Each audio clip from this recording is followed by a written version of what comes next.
आरव ने रूही के कान में कोई आइडिया बताया जिससे युग और प्राची करीब आ सकते हैं। अब आगे क्या होता है? इतना कहकर आरव वहां से चला गया। इधर युग भी अपने घर वापस लौट गया। अब प्राची अकेले थी। वो लेटे लेटे सोच रही थी युग उसकी कितनी खिदमत करता है। क्या कारण है? आखिर वो उसे सच में प्यार करता है या सिर्फ उसके लिए केवल सिंपैथी दिखा रहा है? कहीं युग भी तो अमन की तरह? नहीं नहीं नहीं नहीं, मैं भी क्या सोच रही हूँ। अमन और युग में जमीन आसमान का फर्क है। जहाँ एक इंसान हर टाइम झगड़ने वाला और वहीं दूसरा इंसान फीलिंग को समझने वाला, उसकी कद्र करने वाला, कितना फर्क है ना दोनों में। मैंने सच में अमन से प्यार ना किया होता तो आज मैं युग के साथ खुशी खुशी होती। अमन फ्लाइट से वापस लौट गया था और अब वो दिल्ली भी पहुंच चुका था। अमन को ऐसे थका हारा देखकर अमन की मम्मी उसकी खिदमत में लग गई और बातों ही बातों में उससे कुछ उगलवाना भी चाहती थी। अमन की मम्मी को इन सब से भले ही कुछ नहीं लेना देना था, पर आयशा ने अमन की मम्मी को पट्टी पढ़ा दी थी और समझा दिया था कि अमन और प्राची साथ थे, इसीलिए आप उससे बातों बातों में पूछ लेना कि वहाँ क्या हुआ। आयशा ऐसा करेगी तो अमन उस पर चिल्लाएगा और उसे कुछ नहीं बताएगा। लो जूस पी लो। अमन की माँ ने जूस का गिलास अमन को देते हुए कहा। अमन ने उनके हाथों से जूस लिया और पीते हुए ग्लास उनके वापस हाथों में दे दिया। उसकी मम्मी ने उसके कंधों पर हाथ रखते हुए कहा, बेटा बहुत थक गए होगे ना तुम तो? हाँ मम्मी, थक गया हूँ, लेकिन इतना भी कुछ नहीं। अच्छा, तो तुम वहाँ किसी होटल में रुके होगे? उसकी मम्मी ने बातें बनाते हुए कहा। नहीं मम्मी, मैं तो आरव के घर पर रुका हुआ था। अमन ने सीधा साधा जवाब दिया। अच्छा, तुम उसके घर पर रुके थे? पर बेटा, उसके घर पर रुकने की क्या जरूरत थी? किसी पर बोझ बनना अच्छा नहीं लगता है। हाँ मम्मी, मैंने तो कहा था, पर वो लोग जिद पर अड़ गए। अच्छा, तो ये बात है। फिर तो प्राची भी वहीं रुकी होगी, अमन की माँ ने डरते डरते कहा। तो अमन प्राची का नाम सुनकर एकदम से भड़कते हुए बोला, हाँ तो रुकी थी, तो उससे मुझे क्या लेना देना? देखो मम्मी, मैं आपको और आयशा को 10 बार बोल चुका हूँ, मुझे प्राची से कोई लेना देना नहीं है। मैं उसे भूल चुका हूँ। उसने जो मेरे साथ किया है उसके बाद मैं सिर्फ उससे नफरत करता हूँ, सिर्फ और सिर्फ नफरत करता हूँ। और आप जितनी जल्दी इस बात को समझ लो उतना अच्छा है। आयशा को भी अच्छे से समझा देना। ये कहकर अमन वहाँ से चला गया और दादी के पास जाते हुए धीरे से बोला, दादी। अमन की आवाज सुनकर दादी ने अमन को देखकर बोला, बेटा आ गया तू? हाँ दादी, मैं आ गया। आप बताओ ना, आप कैसी हो? मैं ठीक हूँ बेटा, मुझे क्या होना है? और आपको कोई प्रॉब्लम तो नहीं हुई ना? किसी ने आपको कुछ कहा तो नहीं? आपको परेशानी तो नहीं हुई?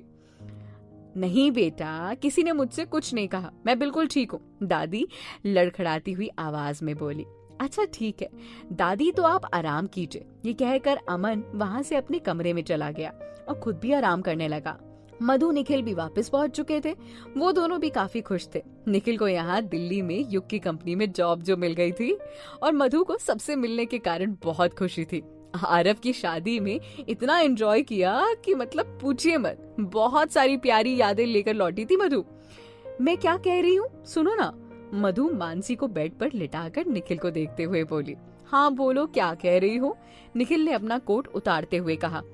वैसे युग अच्छा लड़का है ना? हाँ अच्छा है, पर क्यों पूछ रही हो तुम, क्या बात है?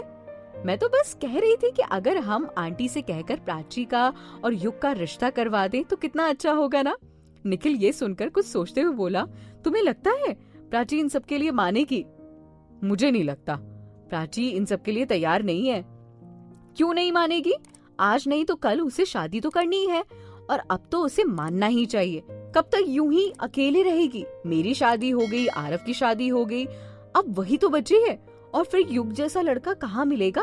मेरे हिसाब से तो उसे उसी से शादी कर लेनी चाहिए। ये बात तो सही है, युग सच में बहुत अच्छा लड़का है। फिर भी ठीक है, देखते हैं। तुम अपने मम्मी पापा से कहलवा कर प्राची की मम्मी पापा तक ये बात पहुंचा दो। क्या पता युग उन्हें भी पसंद आ जाए और बात आगे बढ़ जाए।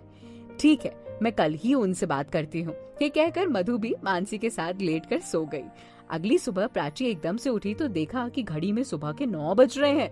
वो परेशान होते हुए बोली, ओ माय गॉड, मैं लेट पहुंच जाऊंगी। इतने दिनों से लेट हो रही हूँ और आज भी लेट हो गई। ये कहकर वो वॉशरूम में गई और तैयार होकर शोरूम के लिए निकल गई। अभी उसने शोरूम में कदम रखा ही था कि एकदम से वो चौंक गई। शोरूम पूरी तरीके से डेकोरेटेड था, हर तरफ रेड बलून्स बिखरे हुए थे और सारे वर्कर्स और मैनेजर अपने अपने हाथ में हैप्पी बर्थडे कहते ही प्राची को याद आया कि आज तो मेरा बर्थडे है और मैं ही भूल गई थी। अकेले रहने की वजह से, ओ माय गॉड, टेंशन में रहने की वजह से मैं अपना बर्थडे कैसे भूल सकती हूँ। इतना सब कुछ सोचकर वो बहुत परेशान हो गई। उसने सबसे थैंक यू बोला और सब उसके पीछे पीछे उसके साथ केविन में गए। केविन भी बहुत अच्छी तरह डेकोरेटेड था, चारों तरफ फ्लावर्स थे। प्राची ने कदम रखा ही था तो आरव और युग दोनों चिल्लाते हुए बोले, सरप्राइज। प्राची दोनों की तरफ आंखें दिखाते हुए बोली, डरा ही दिया था तुम लोगों ने तो। हाँ, अरे डरो मत, आज तो तुम्हारा दिन है। ये कहते हुए आरव ने प्राची के हाथ में बुके दिया तो प्राची मुस्कुराते हुए थैंक यू बोली और फिर इसके बाद युग अपने हाथ में रेड रोजेस लेकर आया था और घुटने के बल बैठकर प्राची को वो रोज देते हुए बोला, हैप्पी बर्थडे डियर। प्राची इसके लिए बिल्कुल भी तैयार नहीं थी। उसने शर्माते हुए आसपास के लोगों को देखा और फिर युग को आंखें दिखाते हुए उसके हाथों से रोज लेते हुए बोली, थैंक यू। प्राची एक रोज लेकर अंदर केविन में गई। उसकी टेबल पर एक बड़ा सा प्लेजेंट सरप्राइज रखा हुआ था। ये देखते ही प्राची सबकी ओर देखकर बोली, ये क्या है? अब आपके लिए गिफ्ट है। सब एक साथ बोले। प्राची गिफ्ट देखकर सचमुच बहुत खुश हो गई। उसे सोचा ही नहीं था कि ऐसे सरप्राइजेस मिलेंगे। वो उन सब की तरफ मुस्कुराते हुए बोली, thank you very much, thank you. अच्छा, थैंक यू के बाद पहले गिफ्ट खोल लेते हैं ना, चलो दिखाओ क्या है। आरव ने कहा तो प्राची ने वो गिफ्ट खोला। प्लेजेंट में उसके लिए एक फोटो फ्रेम था। उसने फोटो फ्रेम को ध्यान से देखा तो उस फोटो फ्रेम में प्राची की लगभग 25 से 30 तस्वीरें लगी हुई थी। फोटो फ्रेम को देखकर वो बहुत खुश हुई और उसके बाद सब अपने अपने काम के लिए लौट गए। युग अपनी कंपनी चला गया और आरव अपने केविन। प्राची अपने केविन में बैठी हुई, इतने में मधु का कॉल आया। मधु का नंबर देखते ही प्राची उछल पड़ी और तुरंत कॉल रिसीव करते हुए बोली, क्यों मधु, तुम कल बिना बताए निकल गई थी।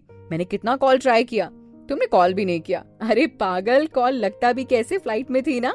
हाँ, अब आगे क्या बातचीत होती है, मधु क्या बोलती है, क्या उसकी मम्मी से बात करने वाली बात वो शेयर करेगी, क्या नया बताएगी बर्थडे विश के साथ साथ, आपको पता चलेगा अगले एपिसोड में।